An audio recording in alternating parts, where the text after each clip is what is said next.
Bonjour et bienvenue dans l'émission Humanitaire. Nous sommes en ce moment au restaurant Libermessence. Vous savez, Humanitaire est un mode nomade. On rencontre des entrepreneurs, des personnes qui œuvrent avec le cœur et on est ravis de vous faire découvrir des lieux et des personnes. Et aujourd'hui, nous recevons nos partenaires, le groupe Pictos, que vous voyez depuis plusieurs mois avec les auteurs de livres. Et nous recevons Stéphanie Del Regno. Bonjour Stéphanie. Bonjour Laurent. Toi, tu es responsable des éditions Trajectoire, Helios et Pictos Poche. Et Trajectoire, oui, voilà. Et Trajectoire. Ouais. Et tu vas nous parler de Pictos Poche. Ouais. Et avec toi, Florence Lamotte, alors. Bonjour. Ouais.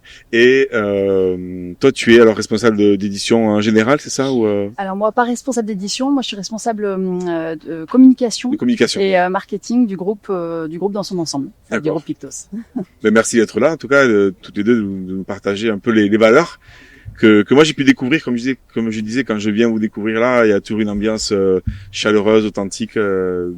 C'est important dans le partenariat aussi, d'être dans la même valeur, dans les mêmes valeurs.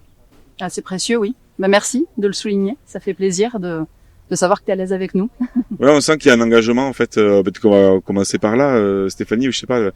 Il y a un engagement du groupe peut-être dans la transmission de valeurs. Il y a une envie particulière. On a la chance, oui, d'être toute une équipe qui partageons les mêmes valeurs, donc que tu partages aussi en fait, parce qu'avec Humanitaire, t'es exactement dans la même démarche.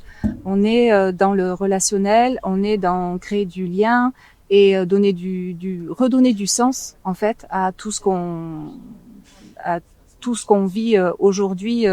Et c'est vrai qu'on a la chance avec le groupe Pictos, tu vois, d'aborder des sujets et de pouvoir partager des savoirs, de transmettre des compétences et des connaissances qui sont vraiment valorisantes de l'être humain dans sa globalité en fait. Et c'est vrai que nous on se retrouve là dans l'équipe, on est tous pareils en fait, on partage tous ça, donc je pense que c'est pour ça quand tu viens que tu sens ces bonnes vibrations, Ouais. en fait, parce que on est vraiment heureux de travailler tous ensemble. Et il y a une authenticité. En fait, je pense que c'est ça qui est très important, une authenticité de démarche. Il y a de la passion.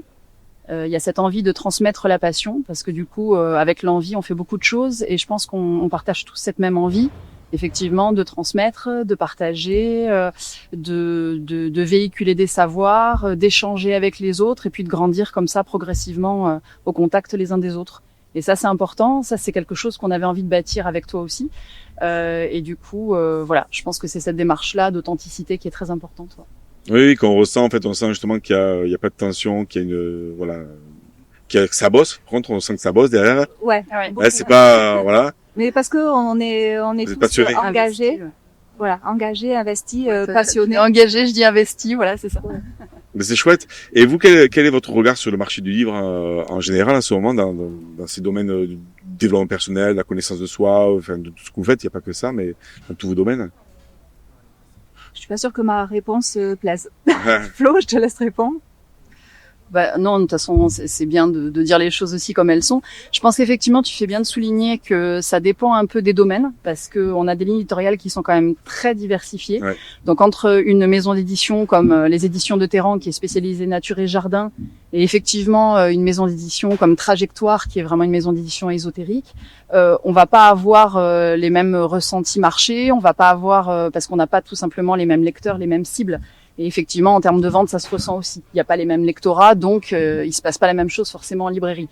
Sur les domaines, en tout cas, du bien-être, on a senti à un moment donné, il y avait une explosion en fait dans tout ce qui était ESO, développement personnel. Il y avait une vraie explosion du marché.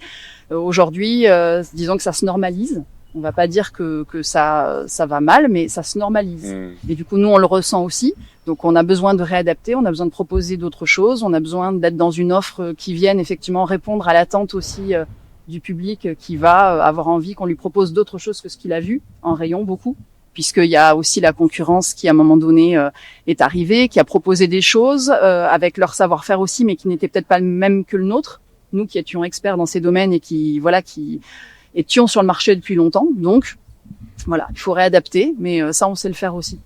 Après, moi, je trouve la difficulté, justement, en bien-être et développement personnel, c'est que j'ai l'impression que tout le monde est rentré, en fait, dans le même moule.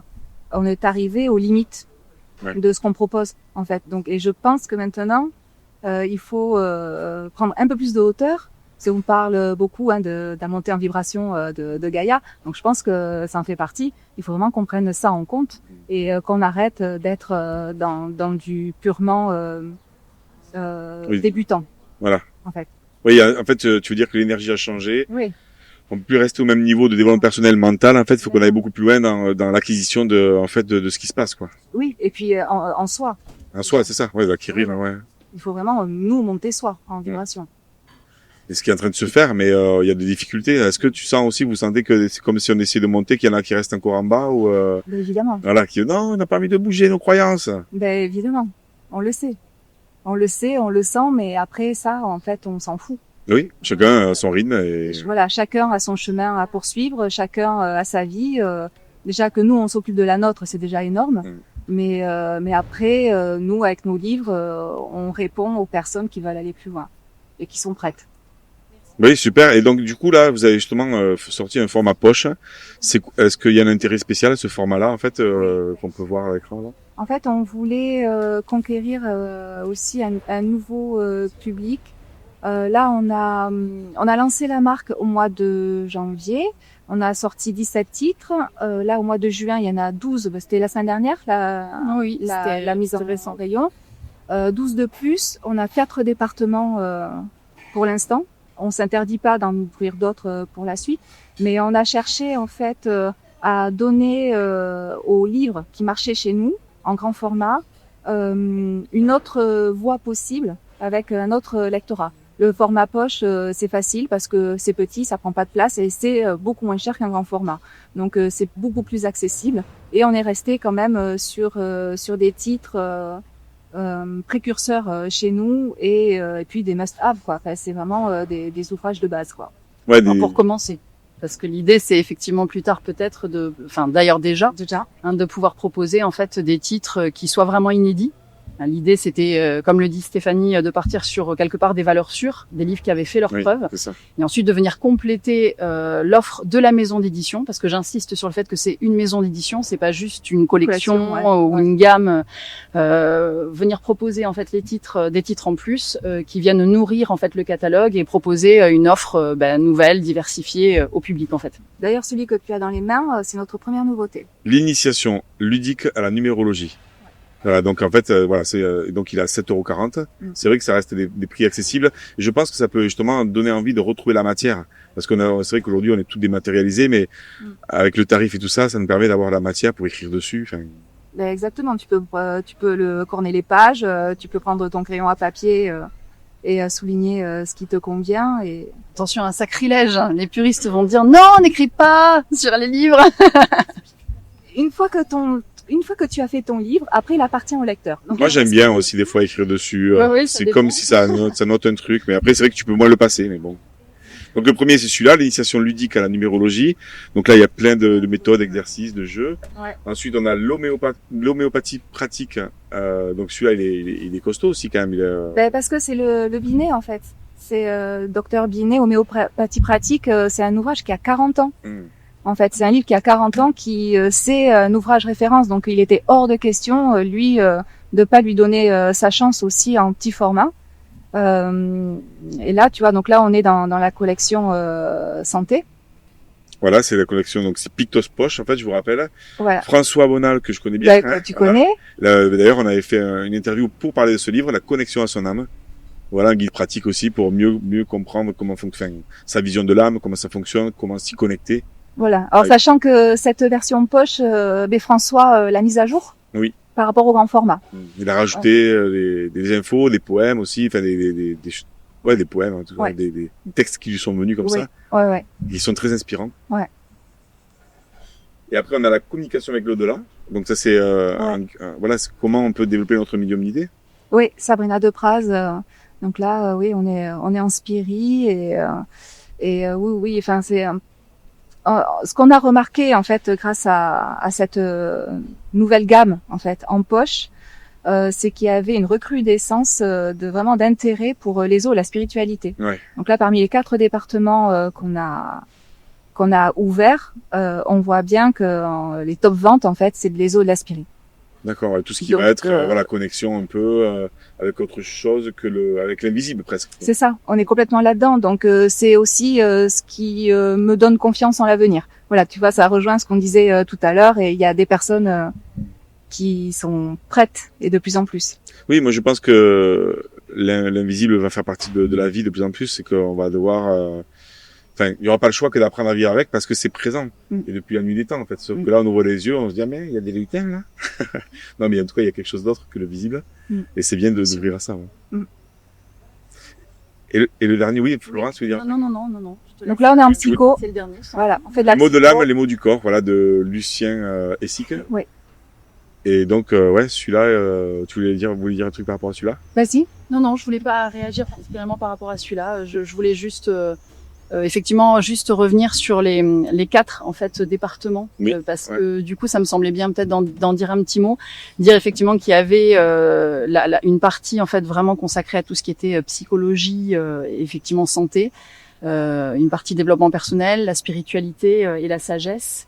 Et puis l'ésotérisme, mais effectivement, parce que l'intention qu'on a, c'est de nourrir en fait ces 4 départements-là pour pouvoir proposer effectivement une maison d'édition poche qui soit vraiment adaptée à tout le monde, qu'on ait des affinités avec le monde de l'ésotérisme ou qu'on n'en ait pas, mais effectivement, on a constaté qu'il y avait une recrudescence d'intérêt pour les titres en lien avec les eaux là.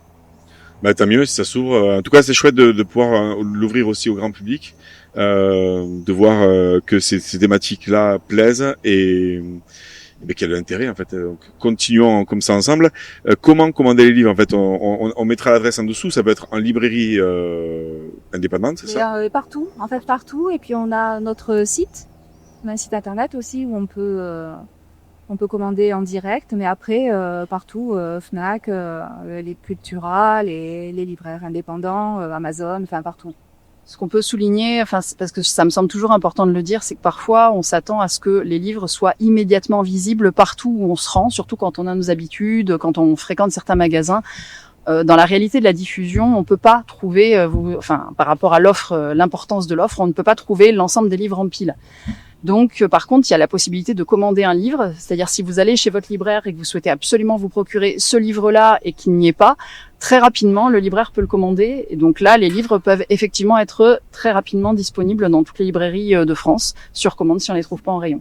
Et après, auprès de votre librairie indépendante, auprès des grandes surfaces de vente, que ce soit effectivement Fnac, Leclerc, voilà, enfin, toutes les grandes surfaces. Voilà. Eh ben, merci à toutes les deux. En tout cas, est-ce qu'il y a un dernier mot à dire par rapport à Pictos Poche ou autre chose? Pictos Poche, écoute, c'est une belle aventure et puis on démarre bien. Donc on peut dire qu'on est heureuse. Belle aventure, effectivement. Et puis ce qui me semble peut-être sympa de préciser, c'est qu'on a également lancé Pictos Jeunesse récemment. Ça c'est bien aussi. Voilà, Pictos, c'était le résultat de rachats successifs de maisons d'édition. Et c'est vrai qu'on avait à cœur de pouvoir aussi développer des maisons d'édition qui nous ressemblent, qui prônent nos valeurs, mais qui soient nos projets de A à Z. Pictos Poche est la première maison d'édition donc qu'on lance dans cette dynamique-là, et Pictos Jeunesse qu'on a lancé en avril dernier, et donc le deuxième projet qui nous tient particulièrement à cœur ces temps-ci. Voilà. Merci en tout cas. Si vous voulez avoir plus d'informations sur le groupe Pictos, qui a plusieurs maisons d'édition, je crois qu'il y en a 15 en tout, mais voilà, donc Pictos Poche, Pictos Jeunesse, vous avez toutes les informations en dessous. Ce qui est important en fait dans ce que nous vivons, c'est que c'est un moment où c'est important de transmettre le savoir, et vous le faites bien en tout cas, en choisissant vos auteurs et en partageant aussi leurs informations. Et puis ensemble, je pense qu'on est en train de construire un autre monde. Voilà, on y croit. Mais on y contribue en tout cas, on fait de notre mieux. On s'applique. Chacun fait ce qu'il peut. Mais en tout cas, merci à toutes les deux d'être venus. Merci Laurent pour l'invitation. Avec grand plaisir. Continuons à transmettre dans les prochaines émissions à partir de septembre avec de nouveaux auteurs que j'ai pas encore reçus. Voilà. On vous dit à bientôt. À bientôt. À très bientôt. Merci. Eh bien, viva la vida. À bientôt.